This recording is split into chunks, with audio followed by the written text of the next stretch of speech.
Tiniyak ni House Speaker Martin Romualdez na magtutuloy-tuloy ang programang 20 pesos kada kilong bigas na handog ni Pangulong Ferdinand R. Marcos Jr. Unang inilunsad ang programa sa Visayas dahil sa inaasahang pagtaas ng ani ng palay dahil sa mas panaigting na suporta ng pamahalaan sa sektor ng agrikultura. Isang patunay na rito ang naging inaugurasyon ng Castañas Centro Communal Irrigation System sa Barangay Castañas sa Sariaya, Quezon. Ayon kay Speaker Romualdez, malaking bagay ang bagong solar irrigation system dahil magiging sustainable sa naturang lugar ang nangyayari sa Visayas. Ay, malaking bagay itong mga proyekto na solar irrigation sa munisipyo ng Sariaya. So yung nangyayari ngayon sa Visayas ay talagang maging sustainable dito sa hindi lang sa Sariaya pero sa Luzon. Dagdag pa ng leader ng Kamara, menos gastos ang naturang proyekto sa mga magsasaka.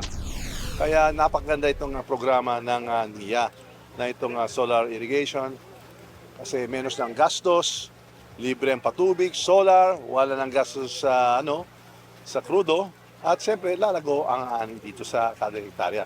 Kumpiyansa sa Speaker Romualdez na mapapalawig ang programa sa buong bansa. Itong sinasabi na yung pagbaba ng presyo ng bigas hanggang 20, talagang magiging sustainable at talagang abot tayo sa lahat.